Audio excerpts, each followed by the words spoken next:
Okay. In the history of Jewish law, we got to the point of the Talmud and what is after the Talmud. So far, we've seen that our halachic literature started with what we have in the Torah. Then, for hundreds of years, there was an interpretation called Midrash Halacha, where the rabbis tried with analytical tools to derive the halacha from the text, sometimes just to support the tradition they already had. Then all this material was put together in the format of the Mishnah. And once the Mishnah was sealed and that was codified, that it was the last, there was an official record, the work of the commentator started, and that's the Talmud. The Talmud is today considered the most important, the fundamental book of halacha in Jewish literature, and everybody studies Talmud in all these shivot. This is the main course of study. But we spoke also about that in the Sephardic yeshivot for hundreds of years, so the Talmud was pushed aside, and instead they studied what is called Talmud Rav Alfas, which was Rabbi Yitzhak Alfasi's version, abridged version of the Talmud, where he only kept that which has halachic relevance. So I'll speak briefly now about the period of post Talmud. So we have two books called Talmud. One is Talmud Yerushalmi, one is Talmud Bavli. Not books, literally, but works.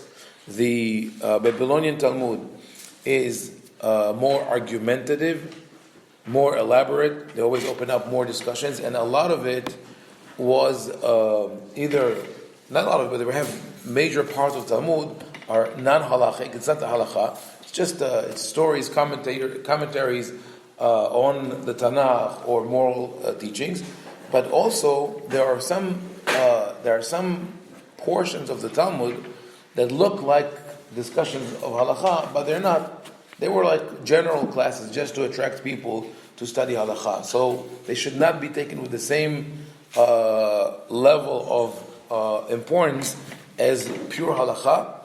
But this is part of the problem of studying Talmud. Talmud Yerushalmi, as I commented previously, they did not have a tradition of studying it regularly, and in that manner, a lot of what was written there became misunderstood and forgotten. So today, when you talk to anyone about halacha, and they trace it back, they will stop at the Talmud, the Babylonian Talmud.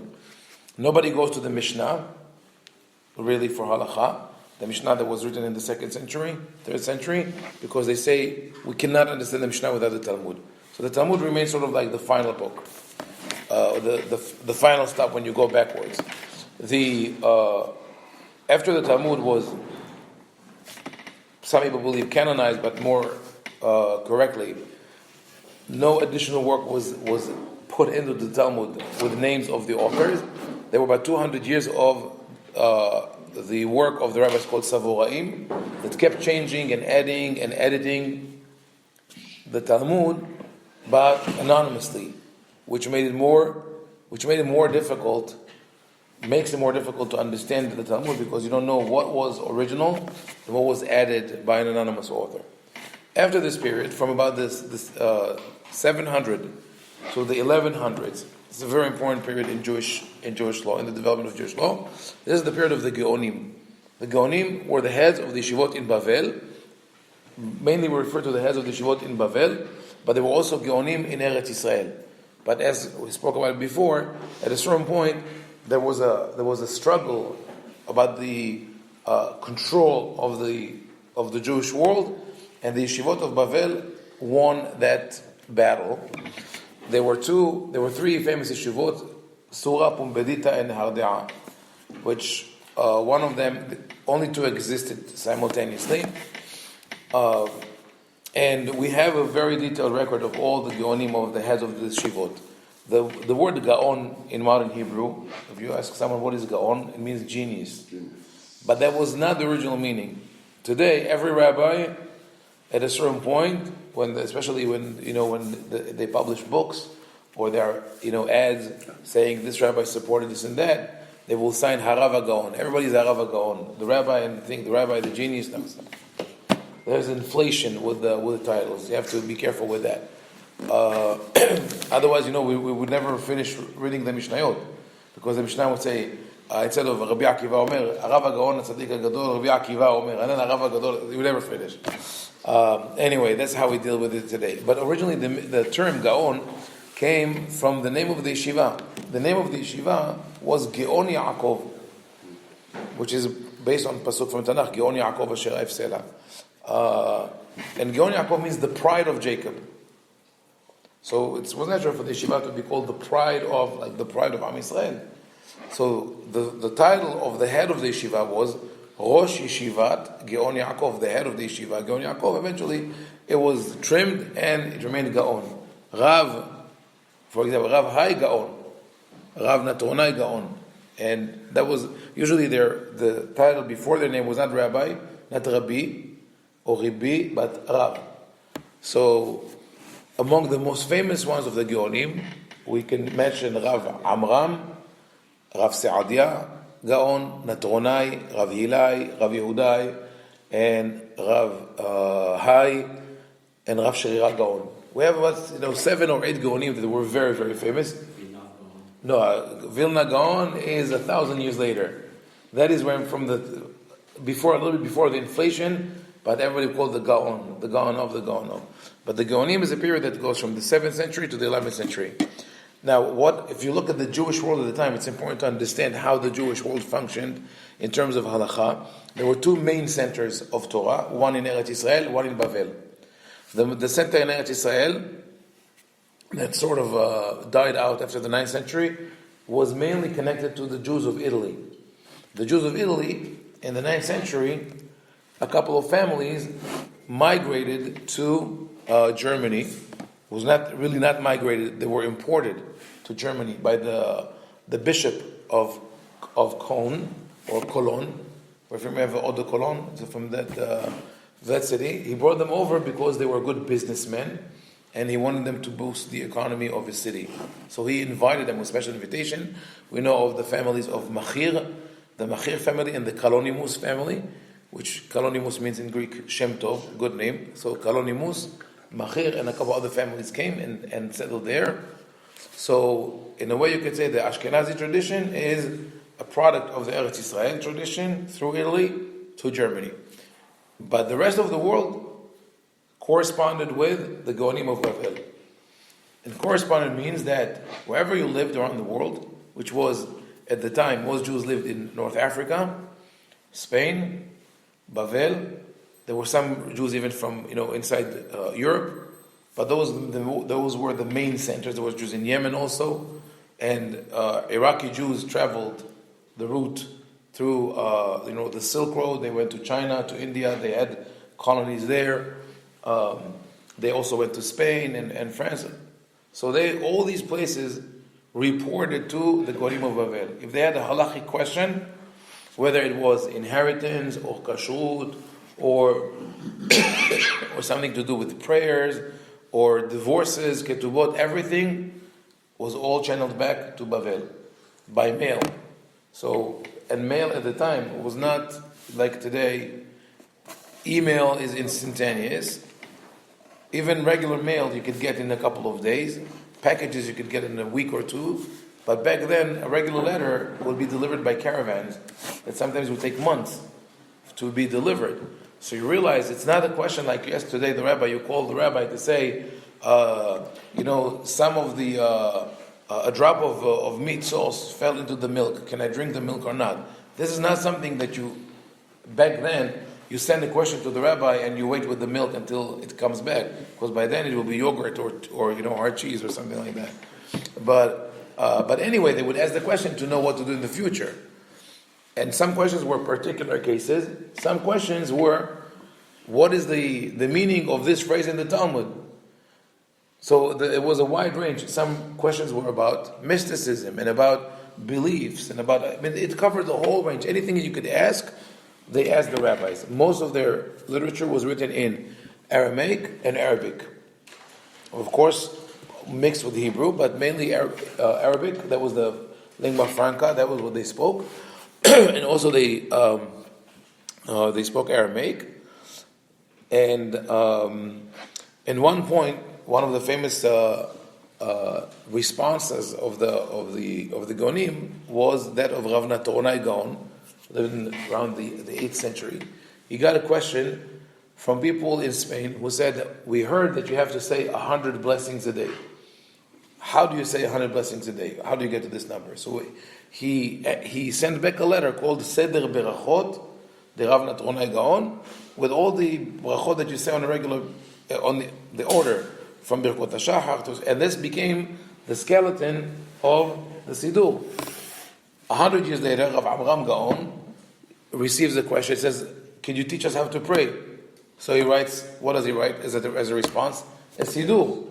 Man, the Siddur didn't exist before the question came, and he wrote for them the whole tefillah. Then later on we have the Siddur of Rav Saadia Gaon, which is very elaborate, and interesting enough, most Fardim do not follow the Siddur of Rav Saadia Gaon. The Ashkenazim have more of that. The first book that sort of took all the halachot from the Talmud, remember I mentioned that it's a cycle. Every generation codifies the halacha, or every couple of generations, they codify the halacha, and then they start writing commentaries. When you write commentaries, the material becomes messy and hard to retrieve. So the next generation comes and, okay, let's organize all that. So that's what the rabbis, the Geonim, did at a certain point. A rabbi, Rav Yehuda Gaon, some say it's Rav Yehuda Gaon, some say it was Shimon Kayara. Here the names are a little blurry. We're not clear on who wrote it. But there's a book called Halachot Gedolot. There's a book called Halachot Gedolot, Halachot Pesukot, where they took to write down all the practical laws of the Talmud. Now, the problem with learning Torah at the time, from the structure that I described, was that you had monopoly over the Torah. Right? There are no local authorities. There's only one central authority in Bavel, and wherever you live, you send your questions there, and they will give you a response. So the communities became dependent, and it was a problem of when you had disputes or questions that had to be solved right away. What are you going to do? It became a serious problem. On the other hand, the Geonim wanted to maintain control officially in order to keep the unity within the Jewish people, but practically also for political reasons and money. Remember that I told you that mentioned that the Geonim ran their court like a royal court. They had the exilarch, the prince of the diaspora, who was appointed by the Persian Empire, and then later on kept the post under the Muslims, and the rabbis also, the Geonim were treated like royalty. So that took a lot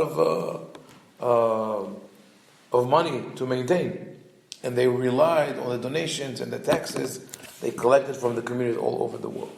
But at a certain point, and it was obviously something that had to happen, people who asked questions and started learning on their own were knowledgeable enough to start their own Torah centers, and that was aided by rabbis who traveled from Babylonia and spread all over the world.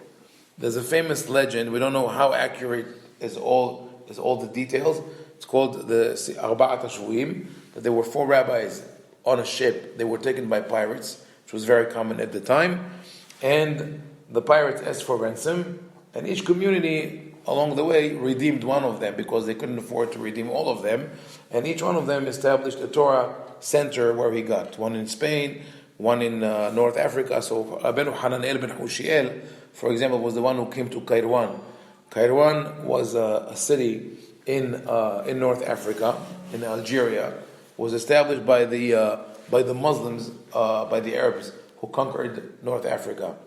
And it's an interesting city because most of the important city in North Africa, Morocco, Algeria, Tunisia, are along the beach, not along the coast, and not inside.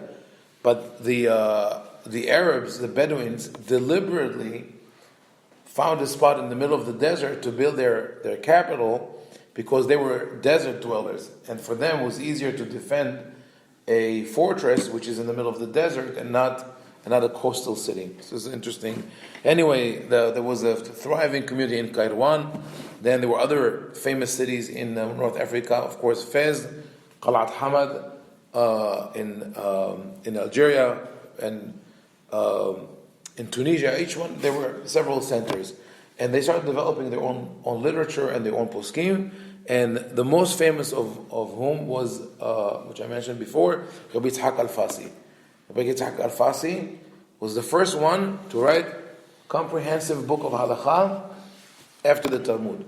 So we have the Mishnah, which is the collection of the very, very early works on halakha, the Talmud, which is commentary, and from the Talmud, about the year 500, 450, 500, for about 500 years, there was no one book that covered everything in a methodical manner. And what Rabbi Yitzhak al-Fasi did, he trimmed the Talmud to the basic, what the halakha is. It's still a lot of text, but maybe 1/3 of the original size of the Talmud, which if you look there, it's about 20 volumes, 2,700 pages with the commentaries. So 1/3 of that was easy to learn. So is it Agada that was taken out and just? No, so he took, of course, Agada, which is not anything which is not halakha. It's commentary on the Torah, or narrative, or stories. He took, but also he took all the dialogue in the Bet Midrash, the back and forth. If it was not necessary, he took it out. Just what's the halacha? Yeah, the discussion, but the core discussion, and the halakha, and also he took out all the irrelevant laws. Anything that has to do with the temple, with the Kohanim. Okay. So he became known, and here's where we come to the more contemporary halakha. When we discuss today halakha, even though people go to the Talmud, but they say Shulchan Aruch, right? Shulchan Aruch was written in the 1500s, but he based his rulings on three major pillars that he mentions, and the first one of them is Rabbi Yitzhak al-Fasi, to whom he refers as the Rif. Yitzhak, Yud, Fei, Fez. Rabbi Yitzhak al-Fasi was called the Rif in short. And the next one is Maimonides. So this is, people refer to Maimonides. It's interesting because people do not follow the halakha of Maimonides. They use him as a point of reference, but nobody really follows the halakha as Maimonides ruled it. I'll explain why. I'm not saying that they go against him, but I mean that they don't follow every detail of what he said. Just one example, he speaks about the avirot of Tisha B'Av. He says you start only from the beginning of the week of Tisha B'Av, not 9 days. And he says technically you could eat meat until the last meal of Tisha B'Av. Like in the morning you could eat meat, don't eat in the afternoon. He says it's he mentions the minhag of not eating the whole week, but there are many other things like that. Now, what did Maimonides do? What did he set out to do? And for that, we'll really have to read his introduction. But what he set out to do, he says, I looked at the totality of knowledge that we have from the time of the Mishnah, the Talmud, the Geonim, all these works that I mentioned, and he says, and I realized that it's too much for one person to understand all of it, and to access the material, and also the language is not easy to understand. It is Aramaic or Arabic or Talmudic Hebrew. None of them is clear. So he said, I decided to distill all the material that we have and write it in a way that is easily accessible in clear language. And he says, not only that, you will not need any other book. All you need is the Torah and my book, and you know the halakha. So that already very ambitious goal that got him into the crossfire of other rabbis who says, who are you like to say that okay, you're going to get rid of all our literature and do only that? The second reason why his work became problematic and rejected by some was that he didn't quote his sources. Before him, when you wrote halakha, he said, for example, you have to light Shabbat candles, as is written in the Mishnah, this chapter, and in the Talmud, in this, and then as said, Rabbi this, Rabbi this, Rabbi this, Rabbi that. Maimonides, Rabbi Moshe ben Maimon said, if I write down all the names of all the rabbis who said every halakha, will never end. So instead, I'll do wholesale. What is a wholesale? I'll give you the history of halakha. I'll give you the names of all the rabbis of each generation. And from now on, whatever I say relates to one of them. But the problem is that if you write the halakha, which is a clear quote of something that was already decided, it's fine. But when there are several opinions and you decide, people want to know, what are your sources? Where did you take it from, and how did you reach a decision? That was the second part that became problematic. But the real obstacle for the ruling of Maimonides to be accepted is that he made it monolithic. There's only one law for all. He said, let's clear everything out. If, for example, let's say that one theoretically, because we don't have such a minhag, that the minhag of one community is to have three readers go up on Shabbat, and another community does 5, and another community does 7, Maimonides will not record all of them. He says, I don't care about other minhagim, we only do 7. So in some places it worked, but in other places, people said, no, we have our own minhag, this is what we want to do. So this system didn't work. So what he did was monumental, and we'll go read through his introduction to see how difficult was his work and how deep is the process. But in reality, people do not refer to his book as a practical guide. They do quote the Shulchan Aruch, which I'm just saying now, we'll get there later. But what Rabbi Yosef Karo did in the Shulchan Aruch very wisely, because he saw what happened with the work of Maimonides, he wrote a book which is open-ended. As much as we think the Shulchan Aruch is a book of halakha, it's open-ended. Almost for every halakha that you bring up, there are 2 or 3 options. So you could take an option and say, I'm following the Shulchan Aruch, even though your practice and your neighbor's practice are completely different. Still, you are sort of under the same umbrella. We'll stop here. Chag Sameach, Baruch Adonai.